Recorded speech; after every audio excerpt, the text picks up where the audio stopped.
DNA ಮೊದಲ ಸುದ್ದಿಯನ್ನ ನಾವು ನೋಡ್ತಾ ಹೋಗೋದಾದ್ರೆ ಮಧ್ಯಪ್ರಾಚ್ಯದ ಯುದ್ಧ. ಅಮೆರಿಕ ಮತ್ತು ಇರಾನ್ ನಡುವಿನ ಸಂಘರ್ಷ ಯುದ್ಧ ಮುಂದುವರೆದಿದೆ. ಈಗಾಗಲೇ ಇರಾನ್ ಕೂಡ ಸ್ಪಷ್ಟಪಡಿಸಿದೆ ಪೂರ್ಣ ಪ್ರಮಾಣದ ಯುದ್ಧ ಇದು ಅಂತ. ಆದರೆ ಯುದ್ಧ ಅಂದಾಗ ಯಾವುದೋ ಎರಡು ರಾಷ್ಟ್ರಗಳ ನಡುವಿನ ಯುದ್ಧ ಅಂತ ಇದನ್ನು ಪರಿಗಣನೆಗೆ ತೆಗೆದುಕೊಳ್ಳೋದಕ್ಕೆ ಸಾಧ್ಯವೇ ಇಲ್ಲ. ಇಲ್ಲೊಂದಷ್ಟು ಖರ್ಚು ವೆಚ್ಚಗಳು ದೊಡ್ಡ ಮಟ್ಟದಲ್ಲಿ ಆಗ್ತಾ ಹೋಗುತ್ತೆ. ವಿಶೇಷವಾಗಿ ಅಮೆರಿಕಾದ ಬಗ್ಗೆ ನಾವು ಮಾತಾಡೋದಾದರೆ $37.5 ಬಿಲಿಯನ್ ಅಂದರೆ ಯೋಚನೆ ಮಾಡಿ ಎಷ್ಟರ ಮಟ್ಟಿಗೆ ಯುದ್ಧಕ್ಕೆ ಹಣವನ್ನು ಅಮೆರಿಕ ವಿನಿಯೋಗಿಸ್ತಾ ಇದೆ. ವಿಶ್ವದ ದೊಡ್ಡಣ್ಣ ಅಂತ ಕರೆಸ್ಕೊಳ್ಳುವಂತಹ ಅಮೆರಿಕಾವೇ ಈ ಪ್ರಮಾಣದ ಹಣವನ್ನು ವಿನಿಯೋಗಿಸ್ತಾ ಇರೋದಾದರೆ ಅದಕ್ಕೆ ಸರಿಸಮನಾಗಿ ಟಕ್ಕರ್ ಕೊಡ್ತಾ ಇರುವಂತಹ ಇರಾನ್ ಹಾಗಾದರೆ ಎಷ್ಟರ ಮಟ್ಟಿಗೆ ಹಣವನ್ನು ವಿನಿಯೋಗಿಸ್ತಾ ಇರಬಹುದು, ಎಷ್ಟರ ಮಟ್ಟಿಗೆ ಆರ್ಥಿಕ ಸಂಕಷ್ಟವನ್ನು ಹಂತ ಹಂತವಾಗಿ ಇದು ತಂದುಕೊಡುತ್ತೆ ಅನ್ನೋದನ್ನು ನಾವು ಡೀಟೇಲ್ ಆಗಿ ನೋಡ್ತಾ ಹೋಗಬೇಕಾಗತ್ತೆ. ಇದಕ್ಕೆ ಸಂಬಂಧಪಟ್ಟಂತಹ ಮೊದಲ ಮಾಹಿತಿಯನ್ನು ನೋಡೋದಾದರೆ ಪ್ರಮುಖವಾಗಿ 11ನೇ ದಿನ ಕೂಡ ಈ ವೈಮಾನಿಕ ದಾಳಿ ಅನ್ನೋದು ಮುಂದುವರೆದಿದೆ. ಅಮೆರಿಕ ಮತ್ತು ಇರಾನ್ ನಡುವಿನ ಸಂಘರ್ಷದ ಕೆಲವೊಂದು ಮಾಹಿತಿಯನ್ನು ನಿಮ್ಮ ಮುಂದೆ ನಾವು ಇಡ್ತಾ ಇದ್ದೀವಿ. ಹೌದು, ಈಗಾಗಲೇ ಅಮೆರಿಕ ಅಧ್ಯಕ್ಷ ಡೊನಾಲ್ಡ್ ಟ್ರಂಪ್ ಕಾರ್ಗ್ ದ್ವೀಪವನ್ನು ವಶಪಡಿಸಿಕೊಳ್ಳುವ ಮೂಲಕ ಇರಾನ್ನ ಆರ್ಥಿಕತೆಯನ್ನು ಹೊಡೆದುರುಳಿಸುವ ಎಲ್ಲ ಪ್ರಯತ್ನಕ್ಕೆ ಕೈ ಹಾಕಿರುವ ನಡುವೆ ಹಿಜ್ಬುಲ್ಲಾವನ್ನು ಕೂಡ ಮಟ್ಟ ಹಾಕೋದಕ್ಕೆ ತಮ್ಮದೇ ಆದಂತಹ ಷಡ್ಯಂತ್ರವನ್ನು ರೂಪಿಸ್ತಾ ಇದ್ದಾರೆ, ವಿಚ್ ಇಸ್ ಸ್ಟ್ರಾಟಜಿ ಅಂತ ಹೇಳಬಹುದು. ಆದರೆ ಈ ಸಂಘರ್ಷದ ನಡುವೆ ನೀವು ಗಮನಿಸ್ತಾ ಇದ್ದೀರಿ, ಈ ದಾಳಿ, ವೈಮಾನಿಕ ದಾಳಿ, ಕ್ಷಿಪಣಿ ದಾಳಿ, ಯುದ್ಧ 11ನೇ ದಿನವೂ ಕೂಡ ಮುಂದುವರೆದಿರುವಂಥದ್ದು. ಅದಕ್ಕೆ ಸಂಬಂಧಪಟ್ಟಂಥ ಒಂದಷ್ಟು ಮಾಹಿತಿಯನ್ನು ನೋಡ್ತಾ ಹೋಗೋದಾದರೆ ಬಹಳ ಮುಖ್ಯವಾಗಿ ಅಮೆರಿಕ ಮತ್ತು ಇರಾನ್ ನಡುವಿನ ಈ ಯುದ್ಧದಲ್ಲಿ ಜಾಗತಿಕ ತೈಲ ಮಾರ್ಗವಾಗಿರುವಂತಹ ಹಾರ್ಮುಜ್ ಜಲಸಂಧಿಯಲ್ಲಿ ವಾಣಿಜ್ಯ ಹಡಗುಗಳ ರಕ್ಷಣೆಗಾಗಿ US ಸೆಂಟ್ರಲ್ ಕಮಾಂಡ್ ಸತತ 11ನೇ ದಿನ ಭೀಕರ ವೈಮಾನಿಕ ದಾಳಿಯನ್ನು ಮುಂದುವರೆಸಿದೆ. ಅಮೆರಿಕದ ಯುದ್ಧ ವಿಮಾನಗಳು ಇರಾನ್ನ ದಕ್ಷಿಣ ಮತ್ತು ಪಶ್ಚಿಮ ಭಾಗದ ಪ್ರಮುಖ ಮಿಲಿಟರಿ ತಾಣಗಳನ್ನು ಗುರಿಯಾಗಿಸಿಕೊಂಡಿದೆ. ಇನ್ನು ಇರಾನ್ ಅಧಿಕಾರಿಗಳು ಸಂಧಾನಕ್ಕಾಗಿ ಅಮೆರಿಕದ ಜೊತೆ ಮಾತುಕತೆಗೆ ಪ್ರಯತ್ನಿಸ್ತಾ ಇದ್ರೂ ಕೂಡ ಅಮೆರಿಕ ಅಧ್ಯಕ್ಷ ಡೊನಾಲ್ಡ್ ಟ್ರಂಪ್ ಮಾತ್ರ ನಮಗೆ ಈಗ ಮಾತುಕತೆಯಲ್ಲಿ ಆಸಕ್ತಿ ಇಲ್ಲ, ಇರಾನ್ ಬುದ್ಧಿ ಕಲಿಯುವವರೆಗೆ ದಾಳಿ ನಿಲ್ಲೋದಿಲ್ಲ ಅನ್ನುವಂಥ ಸ್ಪಷ್ಟ ಸಂದೇಶವನ್ನು ರವಾನೆ ಮಾಡಿದ್ದಾರೆ. ಇದೇ ವೇಳೆ ಇರಾನ್ನ ಹೊಸ ಅಣುಶಕ್ತಿ ಕೇಂದ್ರವಾದಂತಹ ಪಿಕಾಕ್ಸ್ ಮೌಂಟೇನ್ ಮೇಲೆ ದಾಳಿ ನಡೆಯುವ ಸಾಧ್ಯತೆ ಇದೆ. ನೋಡಿ, ಈ ದಾಳಿ ನಿರಂತರವಾಗಿ ಹಿಂಗೆ ಮುಂದುವರೆದ್ರೆ ಈಗಾಗಲೇ ಬರೋಬ್ಬರಿ $37.5 ಬಿಲಿಯನ್ $3,62,45,000 ಅಂತ ನಾವು ತಗೊಳ್ಳೋದಾದರೆ ಅಮೇರಿಕ ನೀರಿನಂತೆ ಹಣವನ್ನು ಯುದ್ಧಕ್ಕಾಗಿ ಖರ್ಚು ಮಾಡ್ತಾ ಇದೆ. ಹಿಜ್ಬುಲ್ಲಾ ನಿರ್ಮೂಲನೆಗೆ ಟ್ರಂಪ್ ಇಲ್ಲಿ ಮಾಸ್ಟರ್ ಪ್ಲಾನ್ ಕೂಡ ಮಾಡಿದ್ದಾರೆ. ಈ ನಡುವೆ ಈ ಯುದ್ಧವನ್ನು ಬಂಡವಾಳ ಮಾಡಿಕೊಂಡು ಪಾಕಿಸ್ತಾನ ತನ್ನದೇ ಆದಂಥ ಸ್ಟ್ರಾಟಜಿಯನ್ನು ಕೂಡ ಮಾಡ್ತಾ ಇದೆ. ಅದನ್ನೆಲ್ಲ ಡೀಟೇಲ್ ಆಗಿ ನೋಡ್ತಾ ಹೋಗೋಣ. ಅದಕ್ಕೂ ಪೂರ್ವದಲ್ಲಿ ನೀವು ಗಮನಿಸ್ತಾ ಇದ್ದೀರಿ, ಕೊಲ್ಲಿ ಪ್ರದೇಶದಲ್ಲಿ ಅಮೆರಿಕದ ಕಾರ್ಯಾಚರಣೆ ಇರಾನ್ನ ಬೆದರಿಕೆಯನ್ನು ಸಂಪೂರ್ಣವಾಗಿ ಹತ್ತಿಕ್ಕುವ ದಿಸೆಯಲ್ಲಿದೆ. ಯಾಕೆ ಅಂತ ಹೇಳಿದ್ರೆ ಪಿಕಾಕ್ಸ್ ಮೌಂಟೇನ್ ಮೇಲೆ ದಾಳಿ ನಡೆಯುವಂತಹ ಸಾಧ್ಯತೆ ಇದೆ. ಸೊ ಹಾಗಾಗಿ ನೀವು ಗಮನಿಸಬಹುದು ಅಮೆರಿಕ ಮತ್ತು ಇರಾನ್ ನಡುವಿನ ಯುದ್ಧ ಯಾವ ಹಂತಕ್ಕೆ ಹೋಗಿದೆ ಅನ್ನೋದನ್ನು. ಹೌದು, ಜಾಗತಿಕ ಮಟ್ಟದಲ್ಲಿ ಅಮೆರಿಕ ಮತ್ತು ಇರಾನ್ನ ಈ ಯುದ್ಧ ಅನ್ನೋದು ಬಹಳ ದೊಡ್ಡ ಪರಿಣಾಮವನ್ನು ಬೀರ್ತಾ ಇದೆ. ತೈಲ ಮಾರುಕಟ್ಟೆ ಇರ್ಬೋದು, ತೈಲದ ಬೆಲೆಗಳಿರ್ಬೋದು, ತೈಲ ಉತ್ಖನನ ಇರ್ಬೋದು, ಇದೆಲ್ಲವೂ ಕೂಡ ಸಂಪೂರ್ಣವಾಗಿ ಹಂತ ಹಂತವಾಗಿ ಸ್ಥಗಿತಗೊಳ್ಳುವಂತಹ ಸಾಧ್ಯತೆ ಇದೆ. ಬಹುತೇಕ ಸ್ಥಗಿತ ಆಗಿದೆ. ಇತರ ರಾಷ್ಟ್ರಗಳ ಮಧ್ಯಸ್ಥಿಕೆಯಲ್ಲಿ ಬಹಳ ಮುಖ್ಯ ಆಗತ್ತೆ. ಆದರೆ ಈ ಯುದ್ಧ ಅನ್ನೋದು ಅಮೇರಿಕಕ್ಕೆ ನೀವು ಗಮನಿಸ್ಬೋದು, let us talk very practically, ಅಮೇರಿಕಾಗೂ ಈ ಯುದ್ಧ ದುಬಾರಿ ಆಗಿಬಿಟ್ಟಿದೆ. ಇರಾನ್ ಮಿಲಿಟರಿ ನೆಲೆಗಳ ಮೇಲೆ ಸತತವಾಗಿ 11ನೇ ದಿನ ಅಮೇರಿಕ ಮಾಡಿರುವಂತಹ ವೈಮಾನಿಕ ದಾಳಿ ಇದು. ಹಾರ್ಮುಜ್ ಜಲಸಂಧಿಯಲ್ಲಿ ವಾಣಿಜ್ಯ ಹಡಗುಗಳ ರಕ್ಷಣೆಗೆ US ಸೆಂಟ್ರಲ್ ಕಮಾಂಡ್ ಮುಂದಾಗಿದೆ. ಇರಾನ್ನ ದಕ್ಷಿಣ ಮತ್ತು ಪಶ್ಚಿಮ ಭಾಗದ ಮಿಲಿಟರಿ ತಾಣಗಳೇ ಅಮೆರಿಕದ ಪ್ರಮುಖ ಟಾರ್ಗೆಟ್ ಆಗಿದೆ. ಇನ್ನು ಇದಕ್ಕೆ ಸಂಬಂಧಪಟ್ಟಂತಹ ಮತ್ತೊಂದಷ್ಟು ಮಾಹಿತಿಯನ್ನು ನೋಡ್ತಾ ಹೋಗೋದಾದರೆ ನೀವು ಗಮನಿಸಬಹುದು, ಇರಾನ್ ತನ್ನದೇ ಆದಂತಹ ಪ್ರಯತ್ನವನ್ನು ಮಾಡ್ತಾ ಇದೆ ಯುದ್ಧವನ್ನು ನಿಲ್ಲಿಸುವಂಥ ನಿಟ್ಟಿನಲ್ಲಿ. ಹೌದು, ಆದರೆ ಅಮೇರಿಕ ಇದಕ್ಕೆ ಏನು ಉತ್ತರ ಕೊಟ್ಟಿದೆ ಅನ್ನೋದು ಬಹಳ ಮುಖ್ಯ ಆಗತ್ತೆ. ಯಾಕಂದರೆ ಹಿಂದೆ ಮಾತುಕತೆ ಆಗಿತ್ತು, ಒಪ್ಪಂದ ಆಗಿತ್ತು, ವೇಗವಾಗಿ ಅಮೇರಿಕ ಅಧ್ಯಕ್ಷ ಡೊನಾಲ್ಡ್ ಟ್ರಂಪ್ ಕೂಡ ಸಹಿ ಮಾಡಿದ್ರು, ಆ ಒಪ್ಪಂದ ಕೂಡ ರದ್ದಾಗಿದೆ. ಇದೆಲ್ಲದರ ನಡುವೆ ಯುದ್ಧದ ವಿಚಾರಕ್ಕೆ ಸಂಧಾನಕ್ಕೆ ಸಂಬಂಧಪಟ್ಟಂತೆ ಇರಾನ್ ತನ್ನದೇ ಆದಂತಹ ಪ್ರಯತ್ನ ಮಾಡಿದ್ರೆ ಇಲ್ಲಿ ಅಮೇರಿಕ ಏನು ಹೇಳಿದೆ ಅನ್ನೋದು ಬಹಳ ಮುಖ್ಯ. ಅಥವಾ ಡೊನಾಲ್ಡ್ ಟ್ರಂಪ್ ನಮಗೀಗ ಮಾತುಕತೆಯಲ್ಲಿ ಆಸಕ್ತಿ ಇಲ್ಲ, ಸ್ಪಷ್ಟ ಸಂದೇಶವನ್ನು ರವಾನೆ ಮಾಡಿದೆ ಅಮೇರಿಕ. ಇರಾನ್ ಬುದ್ಧಿ ಕಲಿಯೋವರೆಗೂ ಕೂಡ ಈ ದಾಳಿ ನಿಲ್ಲೋದಿಲ್ಲ ಅನ್ನುವಂಥ ಸ್ಪಷ್ಟ ಸಂದೇಶ. ಹೌದು, ಈ ಯುದ್ಧ ಅನ್ನೋದು ಆಗಲೇ ಉಲ್ಲೇಖ ಮಾಡಿದಾಗೆ ಎರಡು ರಾಷ್ಟ್ರಗಳ ನಡುವಿನ ಯುದ್ಧ. ಆ ಕಡೆಯಿಂದ ಒಂದು ಕ್ಷಿಪಣಿ ಬರುತ್ತೆ, ಈ ಕಡೆಯಿಂದ ಒಂದು ಕ್ಷಿಪಣಿ ಬರುತ್ತೆ. ಯಾವುದೋ ಒಂದು ಜಲಸ್ಥಾವರಗಳನ್ನು, ತೈಲದ ಸ್ಥಾವರಗಳನ್ನು ಉಡೀಸ್ ಮಾಡ್ತಾರೆ. ಇಷ್ಟಕ್ಕಷ್ಟೇ ಸೀಮಿತ ಆಗಿರುವುದಿಲ್ಲ. ಒಂದು ಯುದ್ಧ ಅಂದಾಗ ಅಲ್ಲಿ ಖರ್ಚಿದೆ. ಆರ್ಥಿಕವಾಗಿ ದೇಶಕ್ಕೆ ದೇಶಗಳೇ ಬರಿದಾಗುವಂತಹ ಸನ್ನಿವೇಶಗಳಿರ್ತವೆ. ವಿಶ್ವದ ದೊಡ್ಡಣ್ಣ ಅಂತ ಕರೆಸ್ಕೊಳ್ಳುತ್ತೆ ಅಮೇರಿಕ. ಅಮೇರಿಕಕ್ಕೊಂದು ಅಹಂಕಾರ ಕೂಡ ಇದೆ. ಸೈನ್ಯ ವ್ಯವಸ್ಥೆಯಲ್ಲಿ ತನ್ನದೇ ಆದಂಥ ಛಾಪು ನಾವು ಮೂಡಿಸಿದ್ದೀವಿ ಅಂತ. ಬಲಿಷ್ಠವಾದಂತಹ ಸೈನ್ಯ ನಮ್ಮಲ್ಲಿದೆ ಅಂತ. ವಾಯುಪಡೆ ಇರ್ಬೋದು, ನೌಕಾಪಡೆ ಇರ್ಬೋದು, ಭೂದಳ ಇರಬಹುದು.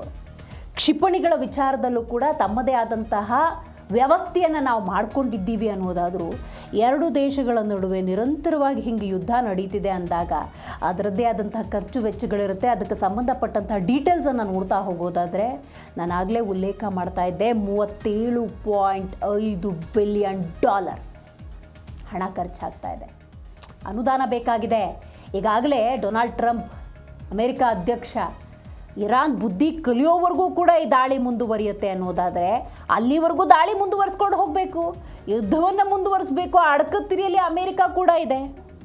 ಇರಾನ್ ವಿರುದ್ಧದ ಯುದ್ಧದ ಈ ಸನ್ನಿವೇಶ ಎಲ್ಲಿಗೆ ತಂದು ನಿಲ್ಲಿಸಿದೆ ಅಮೇರಿಕಾನ ನೋಡ್ತಾ ಹೋಗೋಣ. ಅಫ್ಕೋರ್ಸ್ ಅಮೇರಿಕಕ್ಕೆ ಈ ಯುದ್ಧ ದುಬಾರಿಯಾಗಿದೆ.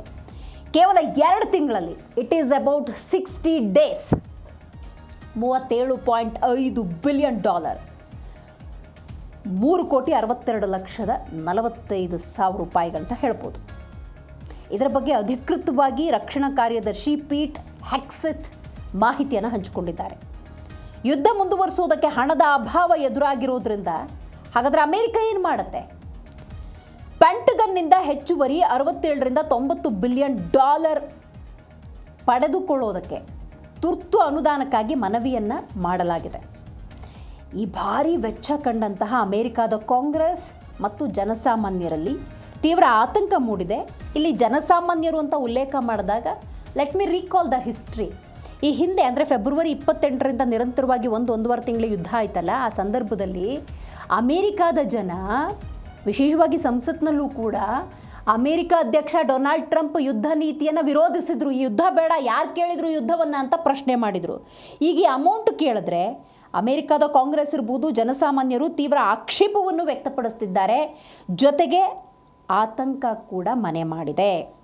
ಹೌದು, ಈಗ ದೇಶದಲ್ಲಿ ಯಾವುದೇ ಬೆಳವಣಿಗೆಗಳು ಸಂಭವಿಸ್ತಾ ಇರಲಿ, ತಂದೇನಾದರೂ ಬೇಳೆ ಬೇಯಿಸ್ಕೊಳ್ಳೋದಕ್ಕೆ ಸಾಧ್ಯವಾ? ಈ ರೀತಿ ಯಾರು ಯೋಚನೆ ಮಾಡ್ತಾರೆ? ಅಫ್ಕೋರ್ಸ್ ಪಾಕಿಸ್ತಾನ. ಫೆಬ್ರವರಿ 28ರಿಂದ ನಿರಂತರವಾಗಿ ಯುದ್ಧ ಆಗ್ತಾ ಇತ್ತು. ಜಾಗತಿಕ ಮಟ್ಟದಲ್ಲಿ ಬಹಳಷ್ಟು ಸಮಸ್ಯೆಗಳನ್ನು ಇತರ ರಾಷ್ಟ್ರಗಳು ಎದುರಿಸ್ತಾ ಇದ್ವು. ತಮ್ಮದೇ ಆದಂಥ ಪ್ರಯತ್ನದಲ್ಲಿ ಎಲ್ಲ ರಾಷ್ಟ್ರಗಳ ಅಧ್ಯಕ್ಷರು, ಪ್ರಧಾನಮಂತ್ರಿಗಳು ಅಮೇರಿಕ ಮತ್ತು ಇರಾನ್ಗೆ ಯುದ್ಧವನ್ನು ನಿಲ್ಲಿಸಿ ಅಂತ ಮೊರೆ ಇಡ್ತಾ ಇದ್ರು. ಆ ಸಂದರ್ಭದಲ್ಲಿ ಮುನ್ನೆಲೆಗೆ ಬರುತ್ತೆ ಪಾಕಿಸ್ತಾನ. ಮಧ್ಯಸ್ಥಿಕೆಯನ್ನು ವಹಿಸುತ್ತೆ. ಈ ಯುದ್ಧವನ್ನು ತಣ್ಣಗೆ ಮಾಡೋದಕ್ಕೆ ತನ್ನದೇ ಆದಂಥ ಪ್ರಯತ್ನವನ್ನು ಪಡುತ್ತೆ. Let us welcome that. So ಪಾಕಿಸ್ತಾನದ ಆ ಪ್ರಯತ್ನ ಜಾಗತಿಕ ಮಟ್ಟದಲ್ಲಿ ಆಗ್ತಿರುವಂಥ ಈ ನಷ್ಟಕ್ಕೆ ಪರಿಹಾರ ಅಂಥೇಳಿ ಇತರ ರಾಷ್ಟ್ರಗಳು ಪಾಕಿಸ್ತಾನವನ್ನು ಬೆಂಬಲಿಸಿದ್ವು. ಪಾಕಿಸ್ತಾನದ ನೀತಿಯನ್ನು ಹಾಡಿ ಹೊಗಳಿದ್ವು. ಆದರೆ ಈಗ ಮತ್ತೆ ಯುದ್ಧ ಸ್ಟಾರ್ಟ್ ಆಗಿಬಿಟ್ಟಿದೆ.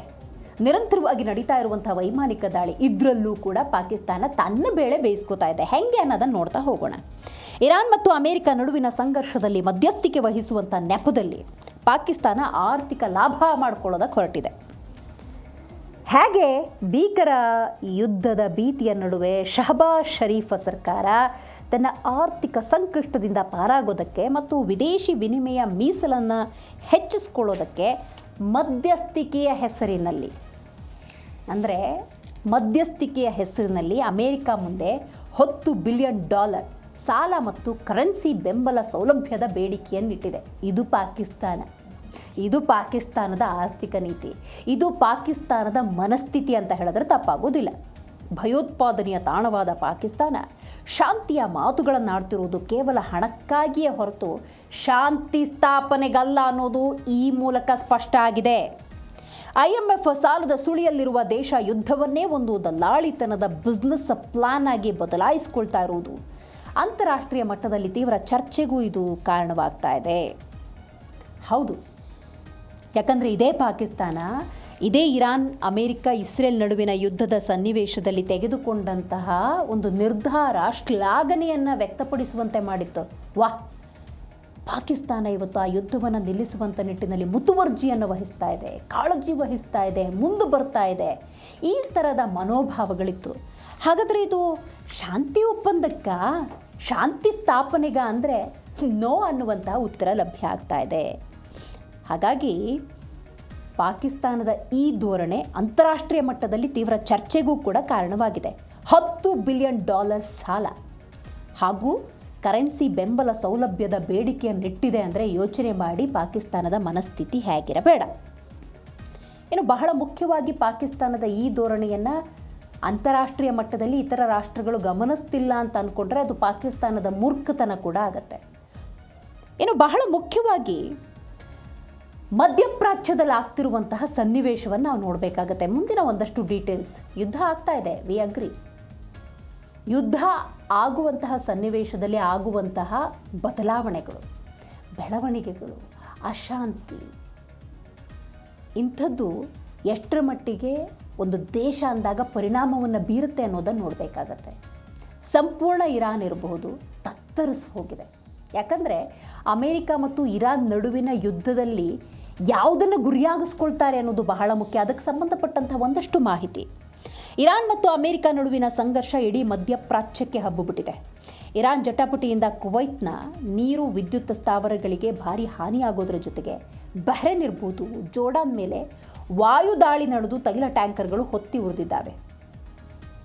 ಇನ್ನು ಯಮನ್ನ ಹೌತಿ ಬಂಡುಕೋರರು ಸೌದಿ ಅರೇಬಿಯಾದ ನೌಕಾ ದಿಗ್ಬಂಧನ ಹೇರಿದ್ರಿಂದಾಗಿ ಕೆಂಪು ಸಮುದ್ರದಲ್ಲಿ ತೈಲ ಟ್ಯಾಂಕರ್ಗಳು ಪಥ ಬದಲಿಸುವಂತಾಗಿದ್ದು, ಜಾಗತಿಕ ಮಾರುಕಟ್ಟೆಯಲ್ಲಿ ಬ್ರೆಂಟ್ ಕಚ್ಚಾ ತೈಲದ ಬೆಲೆ $2 ಏರಿಕೆಯಾಗಿ ಪ್ರತಿ ಬ್ಯಾರಲ್ಗೆ $91 ಏರಿಕೆಯಾಗಿದೆ.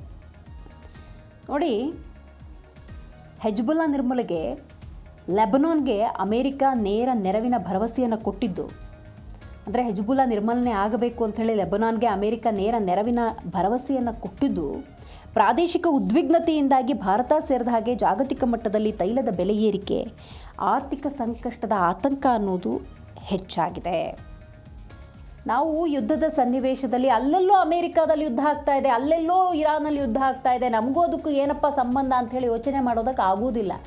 ಇದು ಒಕ್ಕೂಟ ವ್ಯವಸ್ಥೆ. ಒಂದು ದೇಶದಿಂದ ಒಂದು ಸಾಮಗ್ರಿ ಇನ್ನೊಂದು ದೇಶಕ್ಕೆ ಹೋಗುತ್ತೆ, ಇನ್ನೊಂದು ದೇಶದಿಂದ ಮತ್ತೊಂದು ಸಾಮಗ್ರಿ ಭಾರತದತ್ತ ಬರುತ್ತೆ. ಭಾರತ ಹಾಗೆ ಇತರ ರಾಷ್ಟ್ರಗಳ ನಡುವಿನ ಈ ವ್ಯಾಪಾರ ವಹಿವಾಟಿಗೆ ಬಹಳಷ್ಟು ತೊಂದರೆಯನ್ನು ಉಂಟು ಮಾಡ್ತಾ ಇದೆ. ಇವತ್ತು ಭಾರತ ಅಂದಾಗ ವಿಶೇಷವಾಗಿ ನೀವು ಗಮನಿಸ್ತಾ ಇದ್ರಿ, ಬಹಳ ದೊಡ್ಡ ದೇಶ, ಅಪಾರ ಜನಸಂಖ್ಯೆಯನ್ನು ಹೊಂದಿದೆ. ಸಂಪೂರ್ಣ ಜನಸಂಖ್ಯೆ ಅಂದಾಗ ಅಲ್ಲಿಗೆ ಬೇಕಾದಂಥ ತೈಲವನ್ನು ಒದಗಿಸುವಂಥ ನಿಟ್ಟಿನಲ್ಲಿ ಬಹಳಷ್ಟು ಸಮಸ್ಯೆ ಎದುರಾಗುತ್ತೆ.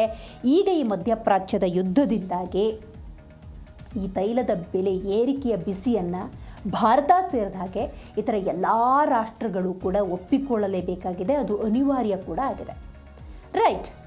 ಇನ್ನು ಅಮೇರಿಕ ಮತ್ತು ಹೆಜ್ಬುಲ್ಲಾ ಅಂತ ನಾವು ವಿಶೇಷವಾಗಿ ಪರಿಗಣನೆಗೆ ತೆಗೆದುಕೊಳ್ಳೋದಾದರೆ, ಆ ಹೆಜ್ಬುಲ್ಲಾವನ್ನು ಮಟ್ಟ ಹಾಕಬೇಕು ಅಂಥೇಳಿ ಅಮೇರಿಕ ಯಾವ ಮಾಸ್ಟರ್ ಪ್ಲ್ಯಾನ್ ಮಾಡಿದೆ, ಯಾವ ಯೋಜನೆಯನ್ನು ಅಮೇರಿಕ ಮಾಡ್ತಾ ಇದೆ, ಇದ್ರ ಬಗ್ಗೆ ಒಂದಷ್ಟು ಕ್ಯೂರಿಯಾಸಿಟಿ ಡೆಫಿನೆಟ್ಲಿ ಇದ್ದೇ ಇರುತ್ತೆ. ಯಾಕಂತ ಹೇಳಿದ್ರೆ ಜಾಗತಿಕ ಮಟ್ಟದಲ್ಲಿ ಚರ್ಚೆಯಾಗಿರುವಂಥ ವಿಷಯ ಕೂಡ ಇದು. ಹೆಂಗಾದರೂ ಹೆಜ್ಬುಲ್ಲಾವನ್ನು ಮಟ್ಟ ಹಾಕಬೇಕು ಅನ್ನುವಂಥ ಯೋಚನೆಗಳು, ಚರ್ಚೆಗಳು ನಡೀತಾನೆ ಇರುತ್ತೆ. ಅದಕ್ಕೆ ಸಂಬಂಧಪಟ್ಟಂಥ ಒಂದಷ್ಟು ಡೀಟೇಲ್ಸನ್ನು ನೋಡ್ತಾ ಹೋಗೋಣ. ಹೌದು, ಒಂದು ಭರವಸೆಯಂತೂ ಕೊಟ್ಟಿದೆ. ಇರಾನ್ ಮೇಲಿನ ಕಾರ್ಯಾಚರಣೆಯ ನಡುವೆಯೇ ಅದರ ಮಿತ್ರ ಸಂಘಟನೆಯಾದ ಹೆಜ್ಬುಲ್ಲಾವನ್ನು ಸಂಪೂರ್ಣವಾಗಿ ನಿರ್ಮೂಲನೆ ಮಾಡುವುದಕ್ಕೆ ಅಮೆರಿಕ ಅಧ್ಯಕ್ಷ ಡೊನಾಲ್ಡ್ ಟ್ರಂಪ್ ಒಂದು ಸ್ಪಷ್ಟ ಸಂದೇಶ ಅಥವಾ ಸ್ಪಷ್ಟ ಯೋಜನೆಯನ್ನು ರೂಪಿಸಿಕೊಂಡಿದ್ದಾರೆ. ಲೆಬನಾನ್ ಅಧ್ಯಕ್ಷ ಜೋಸೆಫ್ ಔನ್ ಅವರೊಂದಿಗೆ ಶ್ವೇತಭವನದಲ್ಲಿ ಮಹತ್ವದ ಮಾತುಕತೆಯನ್ನು ನಡೆಸಿದ್ದಾರೆ. ಹೆಜ್ಬುಲ್ಲಾ ಅಂತ್ಯಕ್ಕೆ ಲೆಬನಾನ್ಗೆ ನೇರ ಮಿಲಿಟರಿ ಅಥವಾ ಆರ್ಥಿಕ ನೆರವು ನೀಡೋದಕ್ಕೆ ಅಮೆರಿಕ ಮುಂದಾಗಿದ್ದು, ಎರಡೂ ದೇಶಗಳ ನಡುವೆ ನೇರ ವಿಮಾನಯಾನ ಆರಂಭಿಸುವುದಕ್ಕೆ ಆದೇಶಿಸಲಾಗಿದೆ. Which is very risky, but Donald Trump ಮಾಡಿರುವಂತಹ ಯೋಜನೆ ಇದು. ಇತ್ತ ಲೆಬನಾನ್ನಲ್ಲಿ ಇಸ್ರೇಲ್ ಪಡೆಗಳ ಮರು ನಿಯೋಜನೆ ಆಗ್ತಿರೋದು ದೃಢಪಟ್ಟಿದ್ದು, ಅಬ್ರಹಂ ಒಪ್ಪಂದದ ಮೂಲಕ ಪಶ್ಚಿಮ ಏಷ್ಯಾದಲ್ಲಿ ಶಾಂತಿ ಸ್ಥಾಪಿಸಲು ಅಮೆರಿಕ ಕೂಡ ತನ್ನದೇ ಆದಂಥ ಯತ್ನವನ್ನು ಮಾಡ್ತಾ ಇದೆ. ಲೆಬನಾನ್ ಸರ್ಕಾರಕ್ಕೆ ಧೈರ್ಯ ತುಂಬಿ ಹೆಜ್ಬುಲ್ಲಾವನ್ನು ಬೇರು ಸಹಿತ ಕಿತ್ತಾಕೋದಕ್ಕೆ ಟ್ರಂಪ್ ಹೆಣದಿರುವಂಥ ಮಾಸ್ಟರ್ ಪ್ಲ್ಯಾನ್ ಇದು. ಸೊ ಹಾಗಾಗಿ ಈ ಪ್ಲ್ಯಾನ್ ಇರಾನ್ಗೆ ಬಿದ್ದ ಮತ್ತೊಂದು ಭಾರಿ ಹೊಡೆತ ಅಂತ ಇದನ್ನು ವಿಶ್ಲೇಷಿಸಲಾಗ್ತಾ ಇದೆ.